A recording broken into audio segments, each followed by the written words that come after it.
Are you struggling for consistency in your sim racing? Does your iRating look like a roller coaster? If so, we have good news for you. The way to get more consistent is to first understand what you're doing differently than the professionals. And VRS is the answer. With our competitive subscription, you will have the telemetry, setups, tutorials, and everything else you need to fully analyze your driving. Our data packs and the ability to compare your driving with the best in the world will show you exactly where to adjust your inputs, change your driving line, and shave seconds off of your lap times. And our powerful and precise Direct Force Pro wheelbase and precision pedals are being used by some of the world's best drivers. All these champions agree that VRS hardware is not just the best on the market, it's also priced well below the competition. So if you're looking to upgrade to direct drive and the best pedals in sim racing, VRS is your answer. If you want to get better, get faster, and make it happen sooner rather than later, you owe it to yourself to find out why so many people are switching to VRS. You'll be so glad that you did. Visit www.virtualracingschool.com and learn why the best use VRS.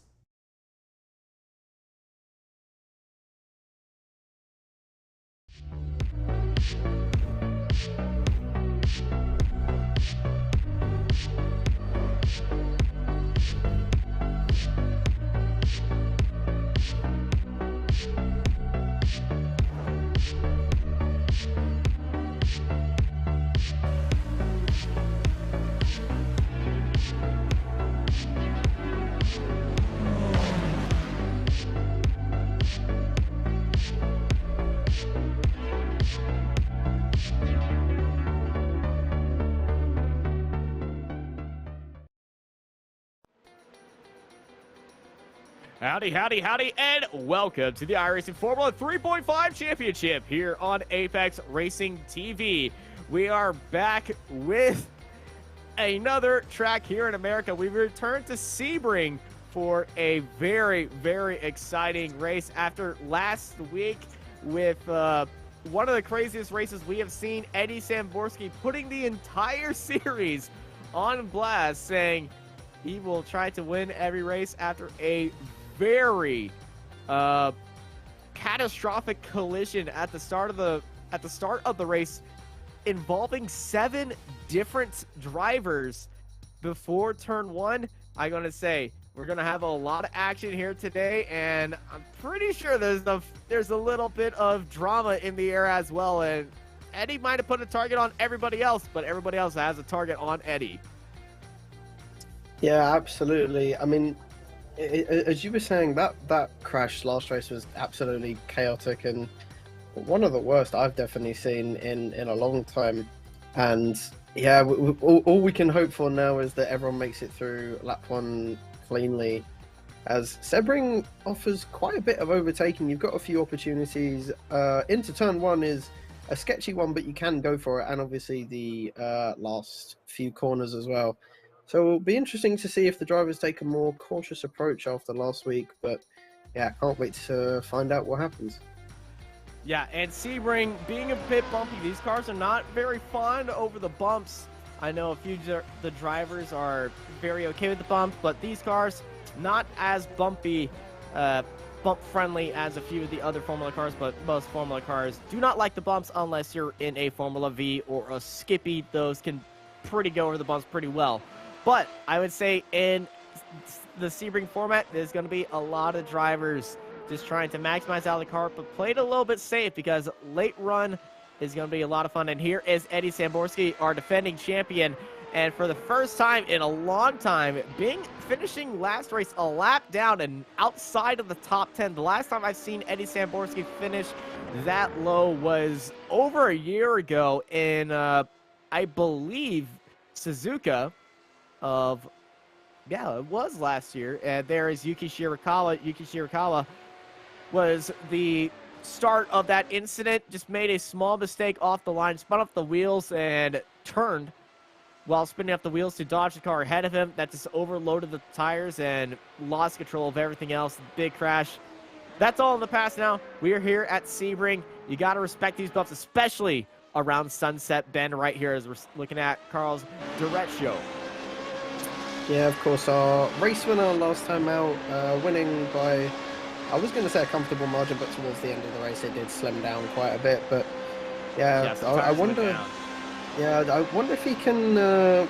I wouldn't say, win again because Zamborski is looking strong as he always is. But yeah, we'll see what Never count Derecho him can out. do. Yeah, exactly. Zamborski is an absolute weapon in this car, so it'll be interesting to see where the rest of the grid line up compared to him. But Derecho obviously has the momentum with him, and we'll see what he can do.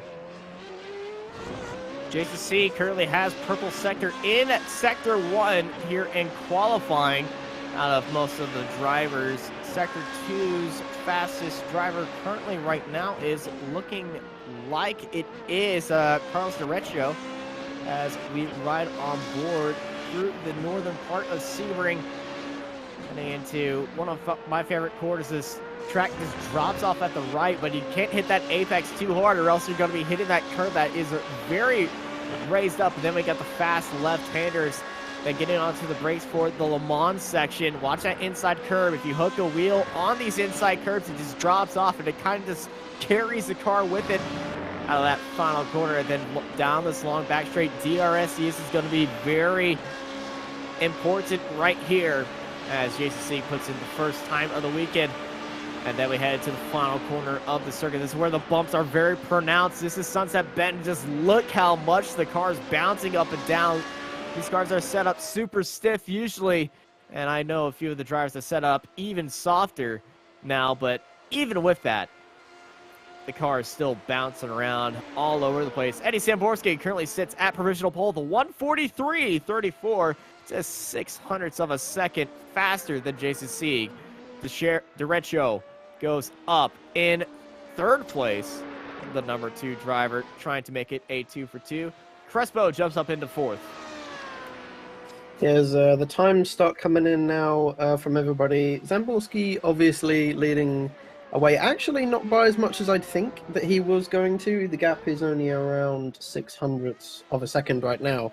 Well, and he obviously, he Derecho did has put another the lap. entire he did put the entire series on blast. And usually when somebody says, "I'm not helping anybody else," all of you are on blast. I don't care. No more Mr. Nice Guy. You're like, I know that will cite a little bit of competitive spirit from everybody else, and I'm just like I feel like a few of the drivers took that as a challenge and wanted to take the challenge to Eddie Samborski a little bit more, and this is going to be a very red misty season, I would say, from now on. The last time we've seen action like this or competitive, it was Eddie Samborski versus James J. Pinsker, which led to more wrestling style promos. And I gotta say, the Formula 3.5 series could rival a wrestling promotion at times with the amount of promos we've had in the interview room. Yeah, I mean, this series always provides good racing as Zamborski goes half a second quicker than anybody else on the grid. Just Eddie doing Zamborski things. JCC, he did one lap and then he stopped. He's just now coming out of the pits, so I don't believe he'll be finishing this qualifying session with another time. This is Sergio Macias right now, coming through his final sector. He's been improving in the last 4 sectors. Comes across the line to jump up into 4th place, right ahead of Eric Weisemeiski. Other drivers around here, this James Byrne, currently down in 7th. He's improved in his 2nd sector, coming across the lines. We're looking at Shane Lambert puts down his first time to put himself into 7th place. Let's look at Daniel Gallus. He's putting down his first lap right now. Coming across the line. And Daniel Gallus, I think, actually has invalidated both of his lap times. Another driver who's also invalidated both of his lap times is Yuki Shirakawa and Ludwig Radgon.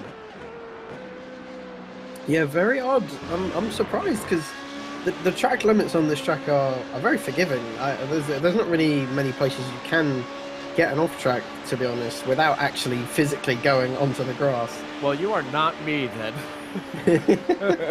Well, I mean, around this track I've never really struggled, but yeah, you can see the bouncing around that final corner Yeah, this track, it does sort of just make you want to go around with a piece of sandpaper and just Turn 5. slowly grind everything.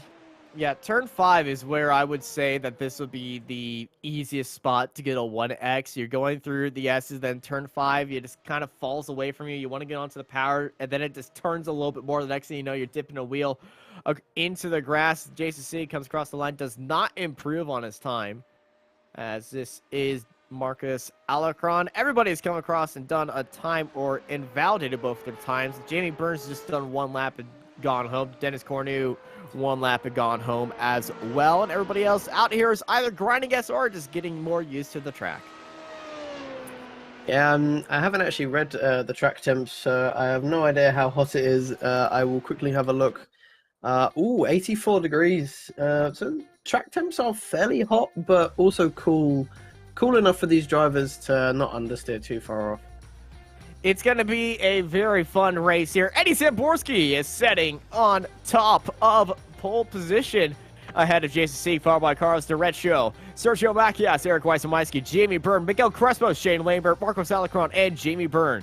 They're followed by Cal Young and Dennis Cornu behind them, followed by Steve Kasmast, Livik Rancon, Yuki Shirakawa, and Daniel Gauss at the end of our 16-car grid, all lined up and ready to head to battle here in Sebring. Yeah, we were talking about medieval stuff before we went live, so maybe it's gotten into Austin's head too much about battling. It's in my last name. Well, I mean, yeah, with the last have an name like excuse. nice. Yeah, I can't really blame you. I have Smith, so I'm related in some kind of way, I guess. Maybe. Sort of. Maybe. At least we're not doing the whole talking medieval. That I'm pretty sure that would confuse everybody. Unless Apex Racing TV wanted to start covering jousting, then that would be interesting. Hey, week 13, maybe a suggestion. Just jousting with Formula V cars or something, that would be absolute chaos, especially live. We'd get so many views. Imagine commentating, oh my lord. It is 5 red lights, and it's time to go green, green, green here at Sebring, and away we go. It's a good start for a few of the cars at the back. They're already fanning out 4-5 wide. Eddie Samborski leading Jason C heading into turn 1.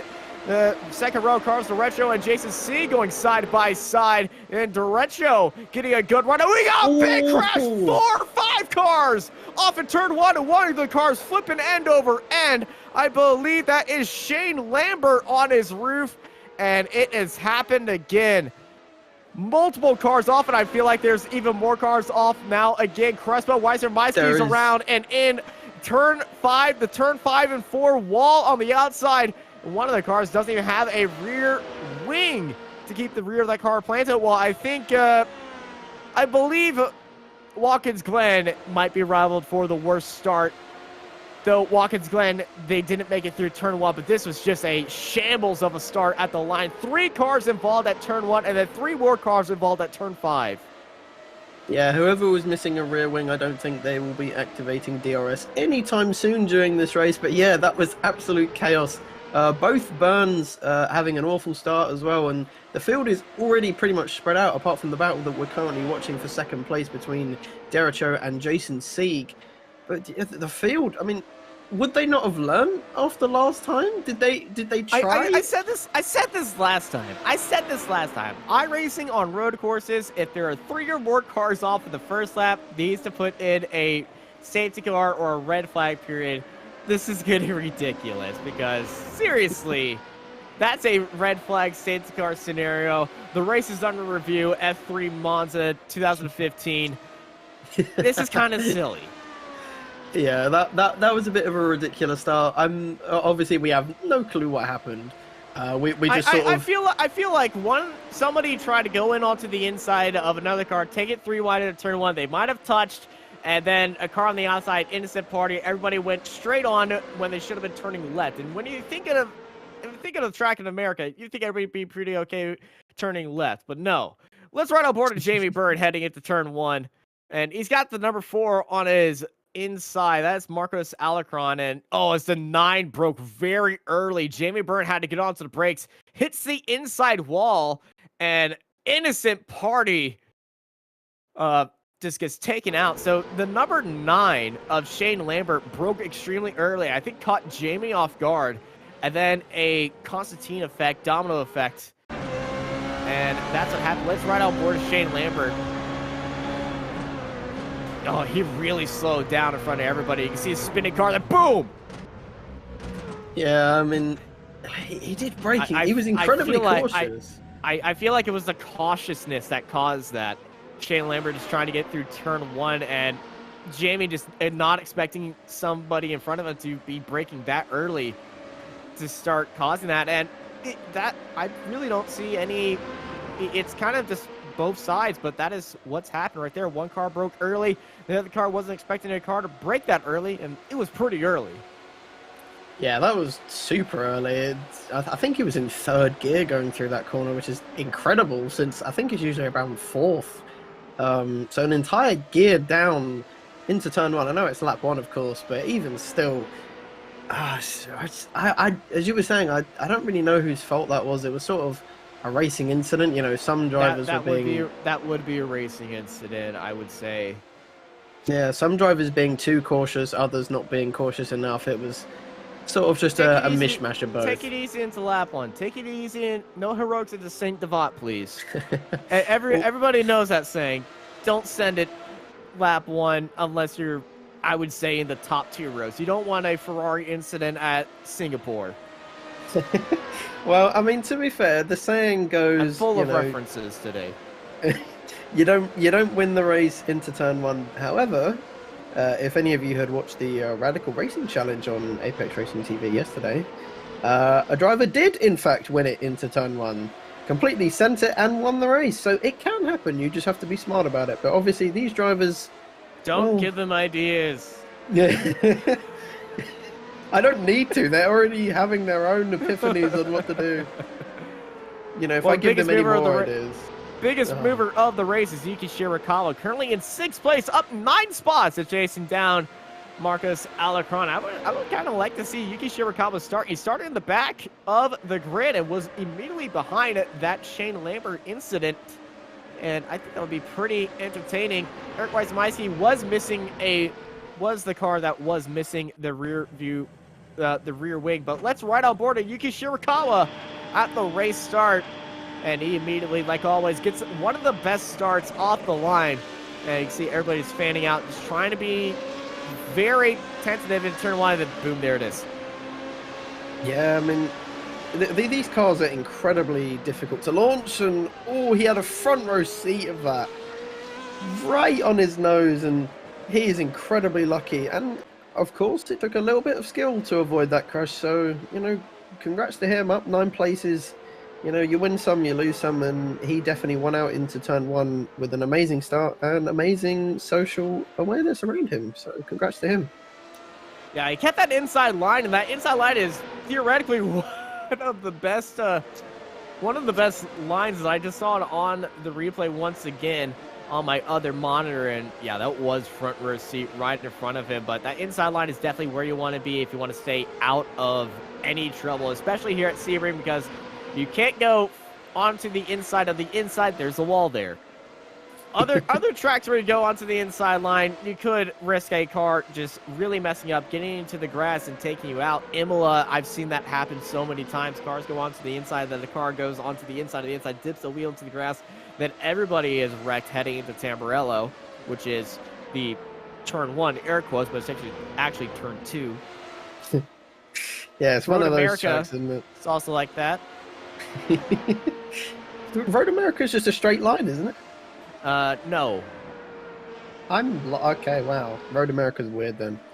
Road America, straight line, then 90-degree right-hander. And that's a big curb hit from Steve right there. You see the car jump up into the air, lost a lot of speed exiting that corner, and Corny is pulling away. Yeah, these cars are so sensitive. You go a little bit wide or a little bit too deep or anything, and you're gone. These cars require such precision. As he goes a little bit too deep into the final corner, as we just cut away. But there's been I heard something. I heard someone hit a wall. I don't know if someone turned in too early for turn one, but I don't see anybody going very slowly on the time Yeah. stream. It might have been. And actually, I'm not even going to search for who it was. I think it we're was- just hearing things. I think we're hearing things. I definitely heard an iRacing classic crunch of someone hitting a wall, but I think it might have just been someone turning in too early into turn one and just tapping the wall, and iRacing being way too overdramatic about it. But yeah, I mean, as we see the Where's battle that happened before? happens all the time, especially with the new damage model. But Oh, yeah, I it remember was- that came out. USF 2000, the baseline setup was so low to the ground. It was just constantly scraping. It was the loudest car in the game, and not a pleasant way. No, I can't imagine that being any fun. One, the car is pretty much a dog to drive. Especially Anyway, around the Indianapolis road course at the baking, Oh. the old one. Oh, it was so That's a not. that's a It bumpy was boy. not pleasant, and I remember, like, I love driving the car so much because it's the car that I driven in real life. I had to go into the Flex. iRacing settings and just mute the crash. The crash sound. It's a lot better. Let's ride on board of Derecho. Last race winner I had a Jason Sieg in this fight for second place. Jason is just right on that gearbox, so we fly it around Sunset Bend. There is a smooth line around there, but it's just so up and down. And Sebring was hit by that Hurricane Ian that just flown through Florida, which has really put a havoc on a few of the racetracks over there in that area, and hopefully all of them can get repaired, because I know the local racing scene in Florida really adores these tracks as well. I think Sebring got away pretty scot-free, but Ooh. Steve is off in the grass! But he's escaped scot-free right there. That's a big save. Almost race-ending that from Steve. Yeah, I think he just got on throttle too early. Simple as that. Just understeered off, and yeah, somehow managed to keep it on the track. Good save from him. I genuinely expected him to end up in a wall, but yep, he kept it on the track. Well done to him, as we see Shirakawa now defending for 6th position from Cal Young behind. And he's under a tremendous amount of pressure now from the Brit. I hope he's British. He's somewhere around the British Isles, but I don't want to offend him. Oh, someone's died. Someone's off, I think. I think that was Steve again. I think that was Steve. Steve might be struggling with his tires. Yeah, I think that was Steve. I definitely saw smoke and someone losing a position. But yeah, a couple mistakes starting to creep in for these drivers around this time. As we, oh, it was Daniel Gallis. My apologies. As we come into this next corner, I think he just dips a wheel on the grass. Yeah, Such an easy that'll mistake. happen.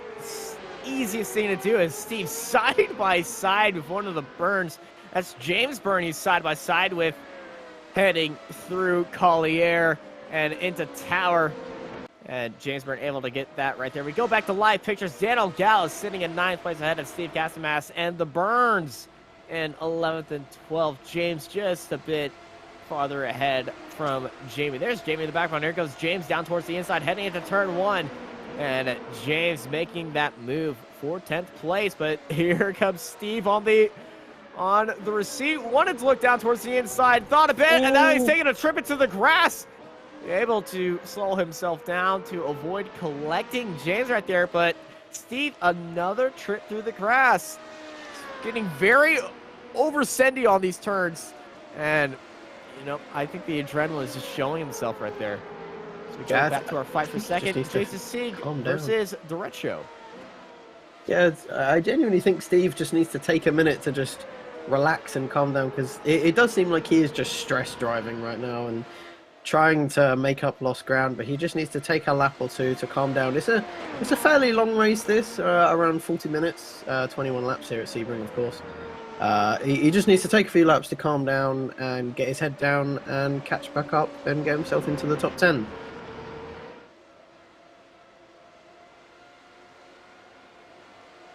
We fly down the Ullman Straight heading into Sunset Bend. Sieg just 4 tenths. He's dropped 2 tenths behind Derecho. Derecho, last sector was the fastest. Sector 6 of all so far this race went purple through turns 15 and 16 into Le Mans.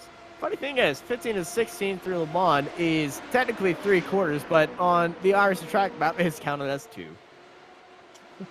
iRacing doing iRacing things. As that last lap, Zamborski and Derecho were literally separated by about 1/100th that last lap. So pretty good lap from those two, sort of matching each other's pace. I think Zamborski now is just starting to calm down a little bit.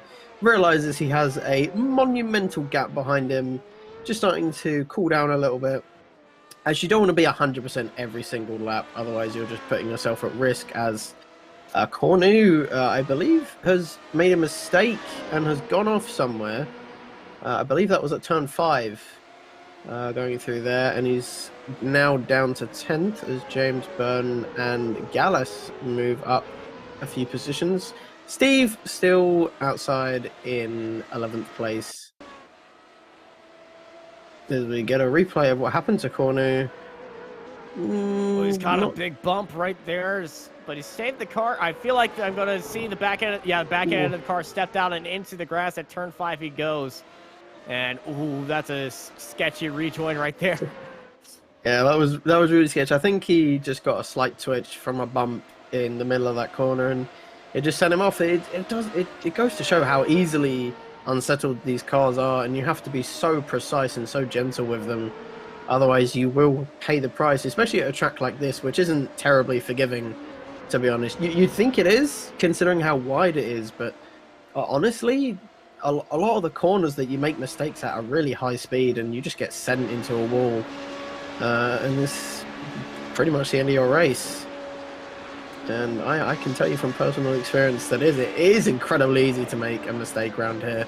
But it is a very fun track when you get it right.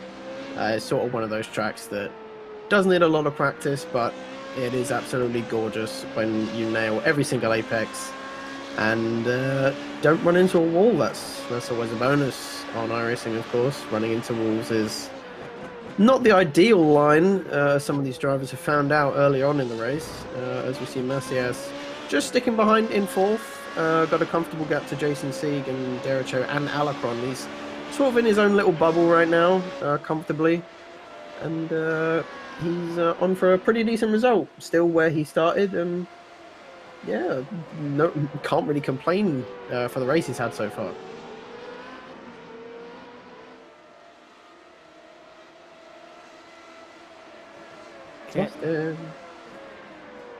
Can't argue with that as Cornu and Steve goes side by side. That's a send down towards the inside by Steve at Cunningham Corner. And that's a beautiful move onto the inside of Dennis Cornu. And that is a fantastic move for 10th place. But now Steve has to keep that consistency up that he's been struggling with.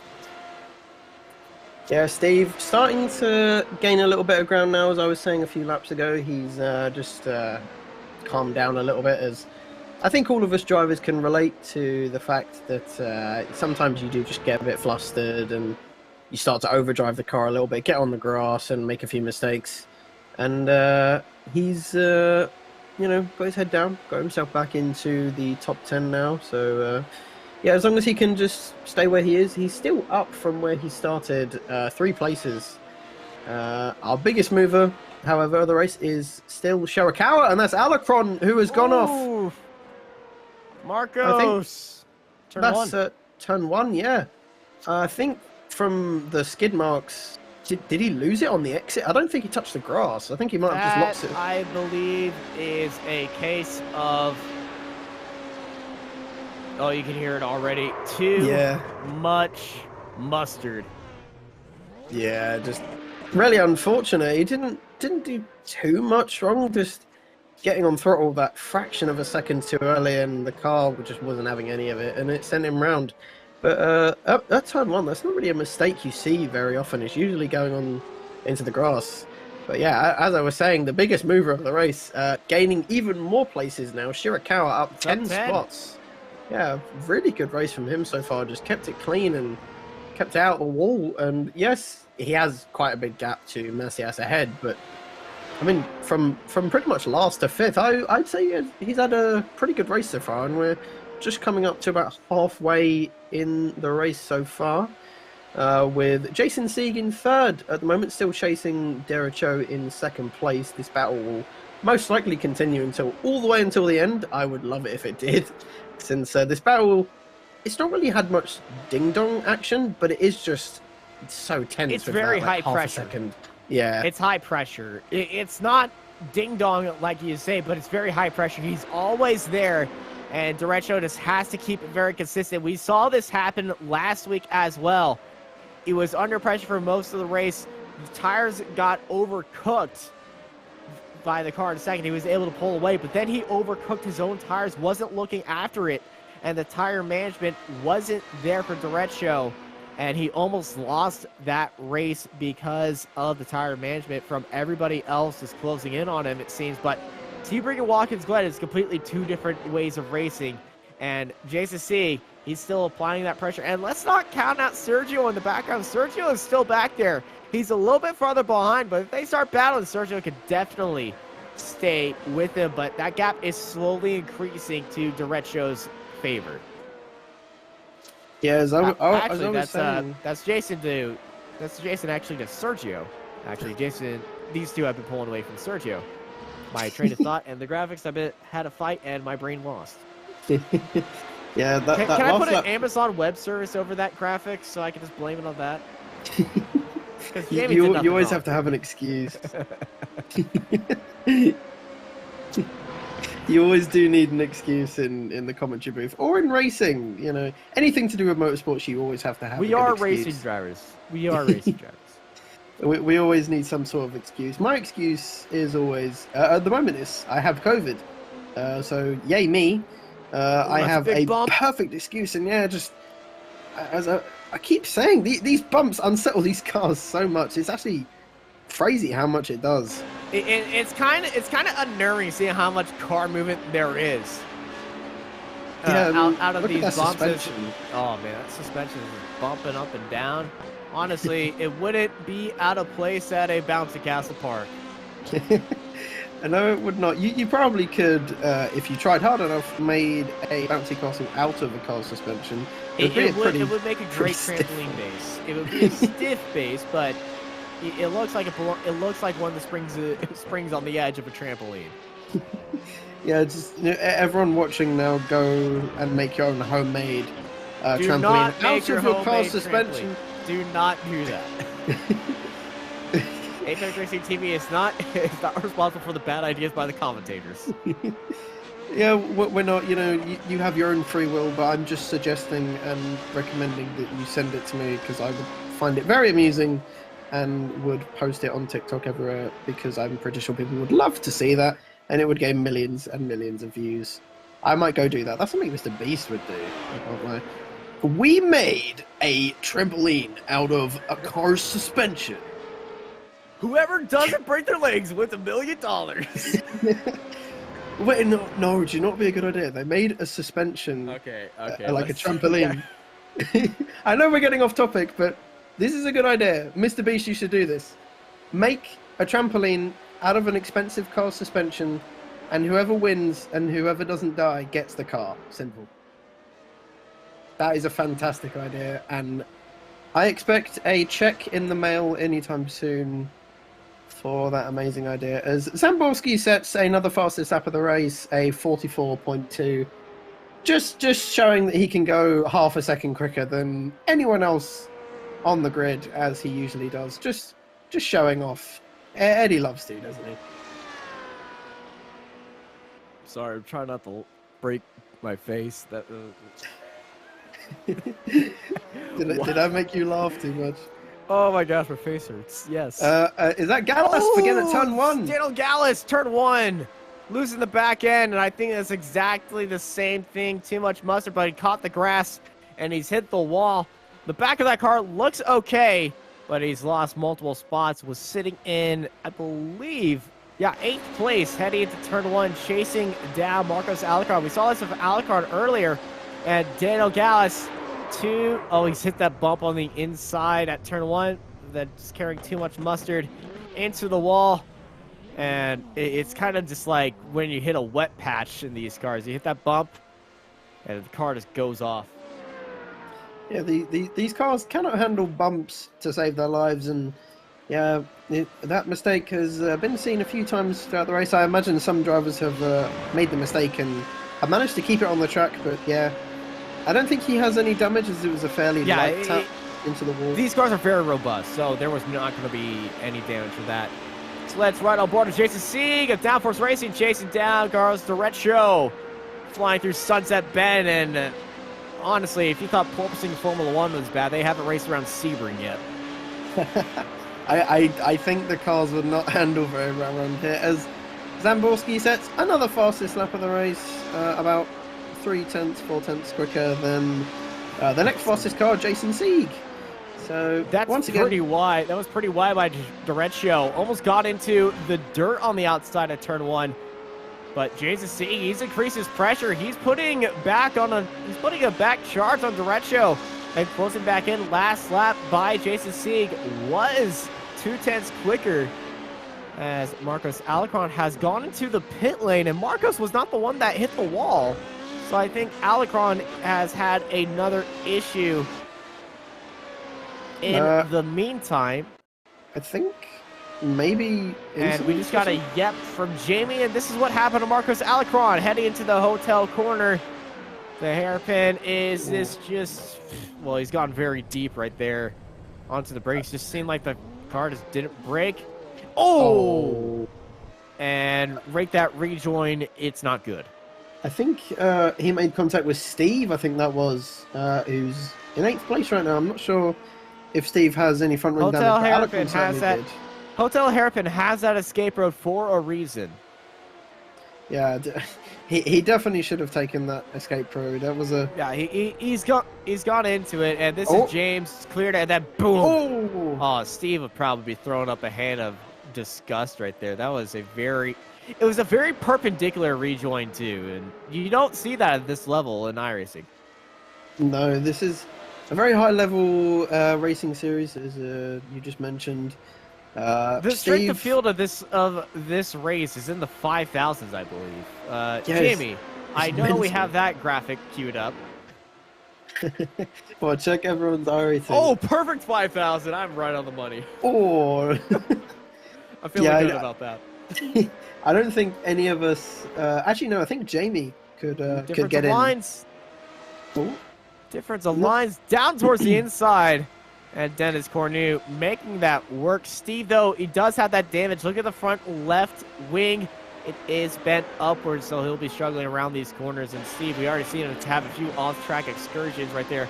He's just wanting this race to end, or maybe just trying to hope for a top 10 and hold on to that.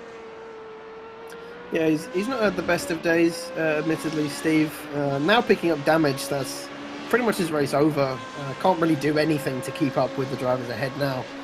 So it'll be interesting to see if he comes into the pits or not. I don't think he will, since there's not really much time left in the race to do anything. But yes, it's been a night to forget from Steve. Yeah, very big night to forget right there, and probably already looking forward to next week. Next week's race is lost in my mind. I mean, I have no idea. I'm just a substitute teacher. I don't know what's going on. Red Bull Ring. I might have to watch that actually.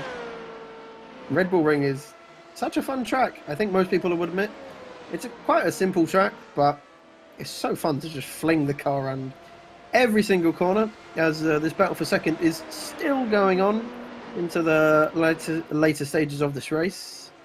The gap has basically been 4/10 for this entire race consistently, and I'm not sure if Sieg will maybe really push on the final few laps to try and get past, but he's not really done much to pressure Derecho this whole race. He's had a few moments, but yeah, it's crazy just how much Derecho has held on to this position. I really thought he would lose it to Jason, but he's held on. The race winner from last week, of course, doing a fantastic job holding on to second place right now.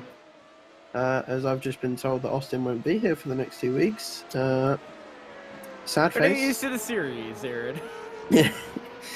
Yeah, we're all going to miss you, Austin. I don't know if I will be here instead. Hopefully, maybe, who knows. We'll find out who Austin's replacement will be next week at Red Bull Ring. But for now, It's I'll have to be the lead then. It'll be me and Seb, 2 newbies. We got Jason chasing down Derecho. Half a second separating them right now as we're closing in on just about 5 laps to go. There we go. As a new fastest lap of the race by Eddie Samborski, as Jason Sieg is probably getting a post-race concussion after that trip through Sunset Bend of how much that car is moving vertically through there. And it does remind me of how Lewis felt after Baku. Yeah, I can't imagine. Obviously, this is just a sim, so these drivers are perfectly fine, we hope. Yeah, we wish everyone who's racing in this series is in good health, of course. But yeah, these drivers in real life would be going crazy over these bumps. As well, if you have an eye thing going on, if you're very hard with flashing lights, this is actually one of the worst tracks to race on. I actually cannot race Sebring. It does give me headaches. I can in VR especially. I can't imagine how awful that must feel. As I was just about to say, actually, that VR is kind of okay because your head's not moving with the bumps. But if you're on a monitor and you race through here, you're very sensitive to stuff like bouncing up and down because your eyes are really messed up, like mine are. I can't do it. I've only raced in VR a few times, and I actually have never felt sick playing VR. I don't understand how people do. I'm just natural and built different, possibly, maybe, of course. But the gap slowly starting to increase now between Derecho and Jason Sieg. Jason's got DRS, though. He's using that on the straight. That gap is falling down to 2/10. He is riding on that gearbox right now. Let's go. Jason Sieg is putting on pressure. Yeah, as soon as I start talking, he opens the DRS and gains on Derecho ahead. DRS. Doesn't open it. Oh, you know what I mean? These are the only cars in the world where DRS is the complete opposite to every other car. Well, it pretty much closes the wing and stalls the wing. It's pretty much what the F duct was in Formula 1. Do you remember the F duct, right? I do, but I was about 6 years old at the time. Okay, well, nerd time. The F duct in Formula 1 basically was a little bit of a cheeky aerodynamics thing where a driver would cover a hole in the cockpit, pretty much stalling out the rear wing because it just it pretty much realigned the air to stall out the rear wing. Some teams did it much better than the others, but it got to a point where I think Fernando Alonso was driving around the Spain front straightaway with no hands on the wheel. Yeah, I've watched a few videos of Robert Kubica doing it around Singapore, which is just absolutely mental to think you're driving one-handed around that track.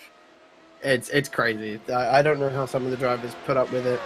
And of course, DRS was introduced the season afterwards, which, let's be honest, was a much better solution. Obviously not perfect, but much better than drivers driving one hand around tracks, which isn't dangerous whatsoever. And Shirakawa still just putting on a superb performance, in my opinion. That's broken. Graphic. was he like 67 seconds ahead of Cal behind him? Oh, he's absolutely blitzed the field without us knowing, apparently. Yeah, that graphic was broken. This graphic isn't, though.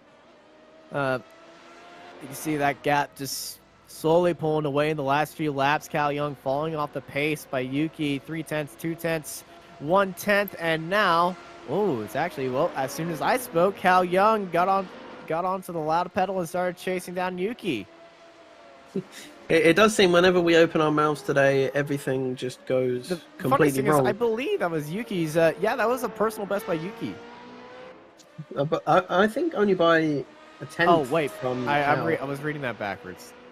Oh, for God's Yuki, sake. Yuki Shirakawa was starting to pull away from Cal Young. Cal Young was putting on pressure, but now Yuki has pulled out a gap. This is a very backwards day for me. Austin not having the greatest day at one of your home tracks as well. You're not doing the home fans any favors. Incredibly not my home track. It's in the same country, so it counts. I'm in Texas, not the same country. It's the same country. It's the same flag. That's all that matters. You're wrong. I'm right. That's the end of the conversation. I'm totally not still confused by this morning's F1 qualifying session. Okay, I'll just leave it at that. Yeah, that honestly, that was chaos. I also found Verstappen's team radio very funny. We're getting off track. Let's focus back on the race. I didn't want to point out what was confusing me, but yes. DRS activated by Yuki Shirakawa and Cal Young. Both of them just activated DRS. Only 8 uses. 2 laps to go here. Eddie Samborski, another fastest lap of the race, putting in a Tim Delisle-esque performance right here. Big slide by Eddie right there. Great catch by Jamie. Back end of Eddie Samborski's stepping out just right there, but he's immediately catching it. Man, it's kind of looks like he's trying to drive on a very damp track on slick tires.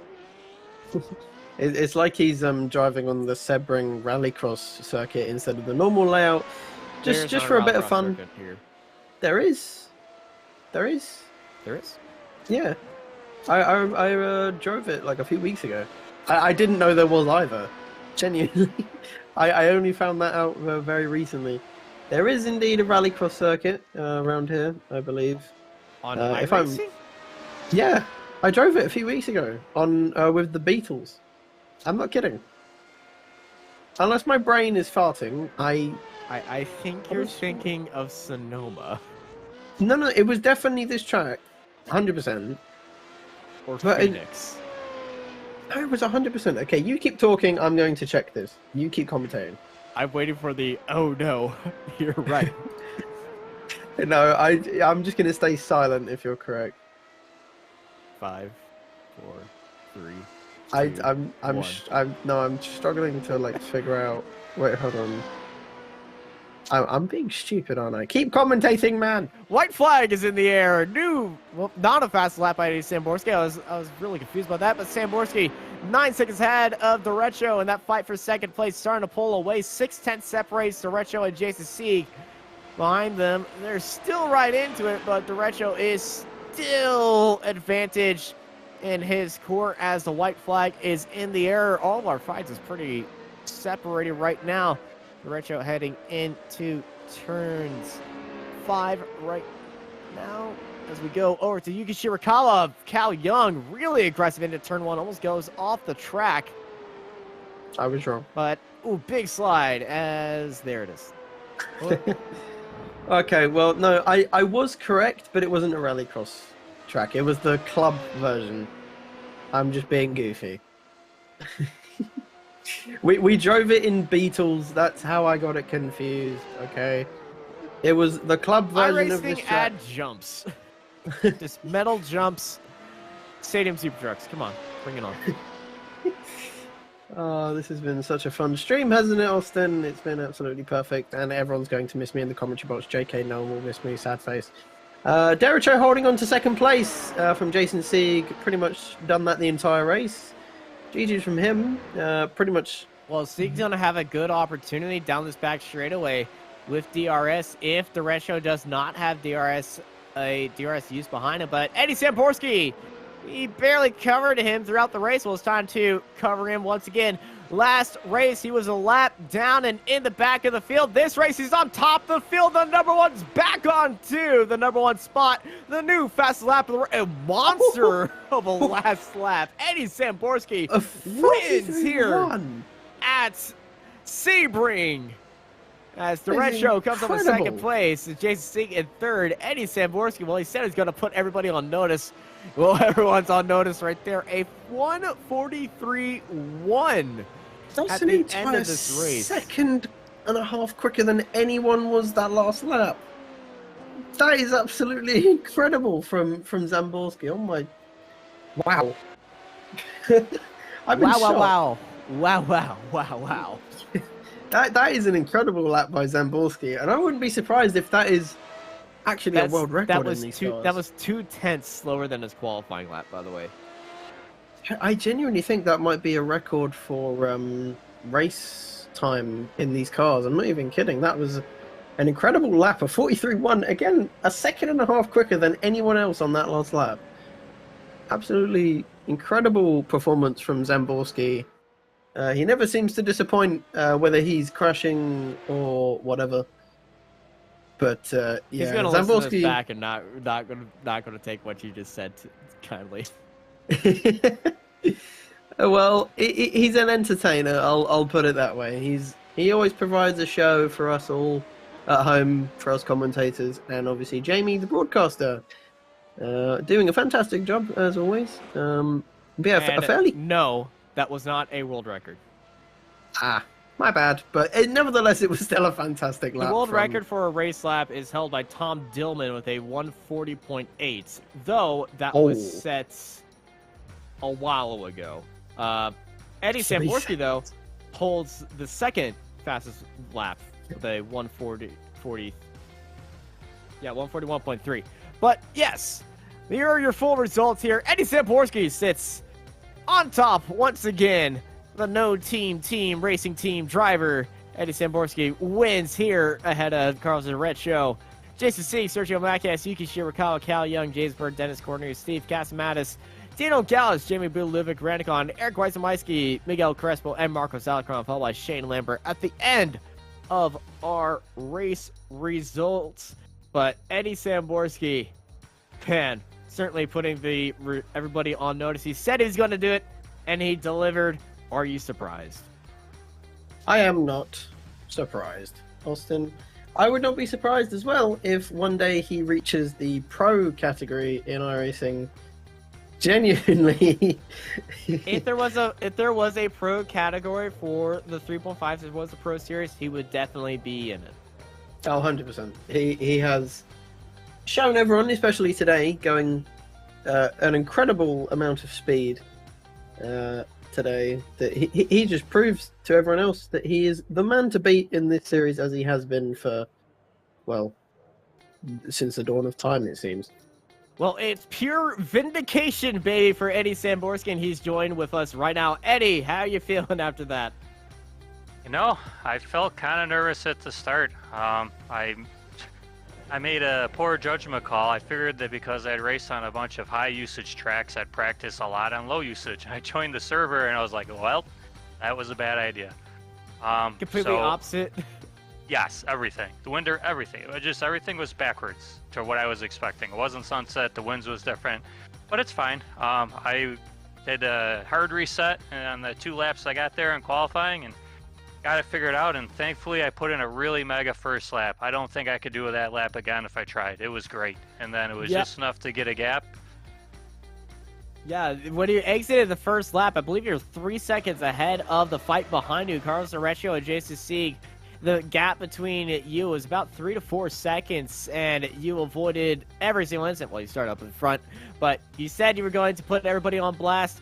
You certainly showed everybody out there on track, and that last lap was one of the fastest laps that we've seen all day. It was 2/10 slower than her qualifying time, but it was 9/10 faster than Jason Sieg, who has the second fastest lap of a 143.1. Want to walk us through that entire last lap? Yeah, I got irritated with myself because I overdrove the what is it? The turn. Well, it's got to be turn 2 through 5. Yeah, the complex there. I lost a second. So I told myself, you're getting it back. So you got it back. Yeah, that's it. I put the car on the absolute limit. I mean, apart from tiny little errors, that was supreme pace. I used everything I had with DRS-wise. I was planning to use one a lap, and then I was checking the relative, and I was catching people, and you never know what kind of mood they're going to be in if they've been in an accident, as we found out last week. So I figured I'd better have a plan, you know, to have a few DRS in reserve. And then when I had the clear track, I annoyed myself, so I was like, yeah, you're going to get it back. And as part, just like going through the lap, and basically turn 1 was as much gas as I could without getting the car loose, and don't just hit the wall. Honestly, just don't hit the wall, don't hit the curb. So once you clear the wall, you just roll in the gas till you're basically run out of bravery. So, and then turn 2 is really tricky. You have to turn the car twice. You have to avoid the bumps. You have to turn it. You have to brake, turn a little, then brake again. I nailed it. I got it absolutely perfect. Got on the gas nice and early for 5. Stared at the apex like I was never going to see anything again in my life. Clipped it as perfect as I could. Just got a little bit in, side weight on the tire on the exit curb. Shot me down the straightaway. Popped a DRS. I was staring. I think it was 3 cones. I don't even remember. I was just so used to it. Then I told myself, keep the car straight. Got it straight. I really sent it in there and hammered the gas. I'm surprised I didn't spin. I had a little wiggle. I don't know if you were watching, but I had a little wiggle. So then the rest of the lap was just about being smooth. That's all I did. I just hit my marks and I tried to roll as much speed as I thought I could, and I got away with it. The sunset going through the final time, I had a little bit of a wiggle. I had flashbacks of crashing there in the pass I swapped, but I made it through, and I saw the time. I was like, well, I got it back, and that's it. It was a fantastic race by you. Next week, we head to Red Bull Ring.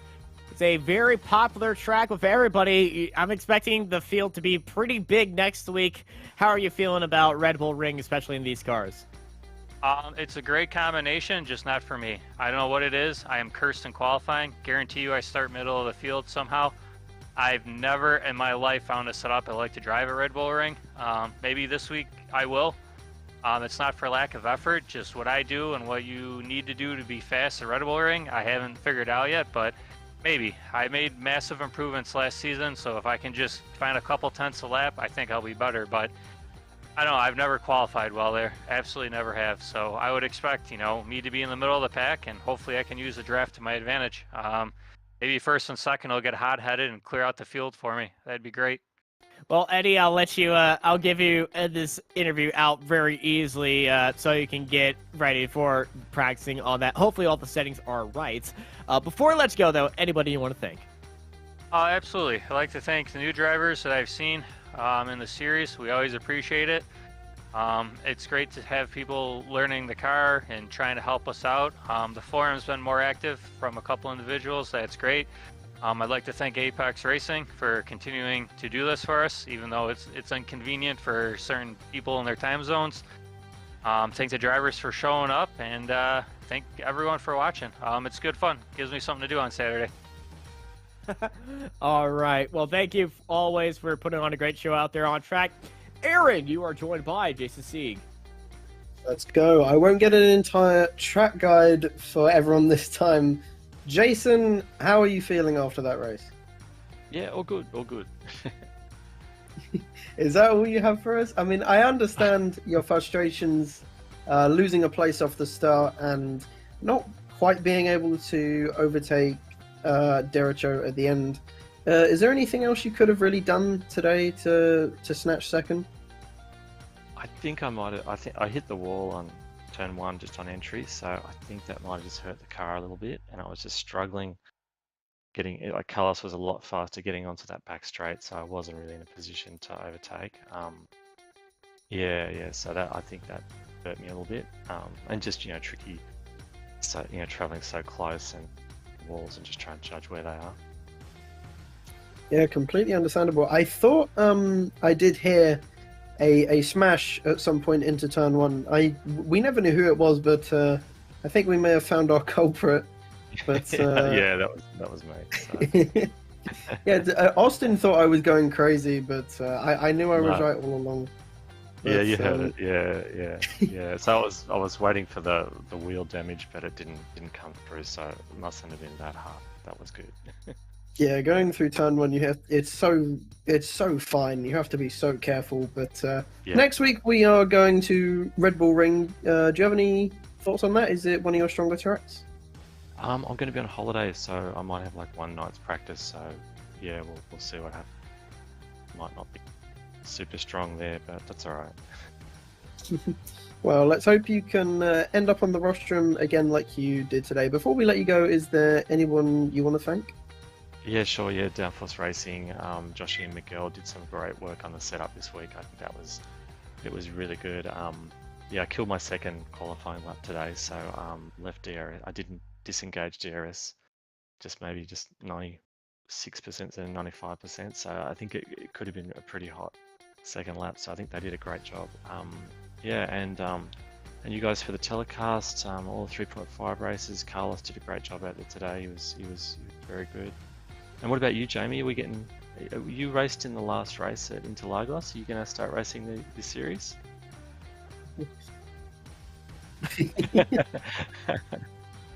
Oh, really? Okay.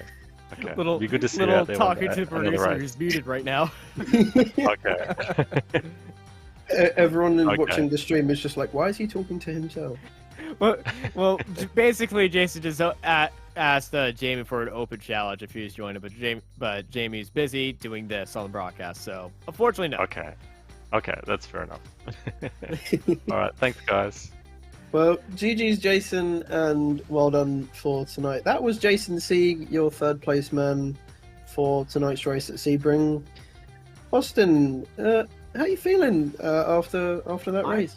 I'm feeling very excited. What Eddie said in Red Bull Ring being a very close track, not a lot of turns, is going to be very, very fun to watch. It's probably going to get a little bit chaotic at that race start. We've seen Red Bull Ring have that little bit of chaos factor, but it's going to be a lot of fun. Join us next week as we head for another round of the iRacing Formula 3.5 Championship around Red Bull Ring. I've been joined by Aaron Smith with Jamie Fluke in the production booth, and I'm Austin Knight, and I hope y'all have a good night. Are you struggling for consistency in your sim racing? Does your iRating look like a roller coaster? If so, we have good news for you. The way to get more consistent is to first understand what you're doing differently than the professionals. And VRS is the answer. With our competitive subscription, you will have the telemetry, setups, tutorials, and everything else you need to fully analyze your driving. Our data packs and the ability to compare your driving with the best in the world will show you exactly where to adjust your inputs, change your driving line, and shave seconds off of your lap times. And our powerful and precise Direct Force Pro wheelbase and precision pedals are being used by some of the world's best drivers. All these champions agree that VRS hardware is not just the best on the market, it's also priced well below the competition. So if you're looking to upgrade to direct drive and the best pedals in sim racing, VRS is your answer. If you want to get better, get faster, and make it happen sooner rather than later, you owe it to yourself to find out why so many people are switching to VRS. You'll be so glad that you did. Visit www.virtualracingschool.com and learn why the best use VRS.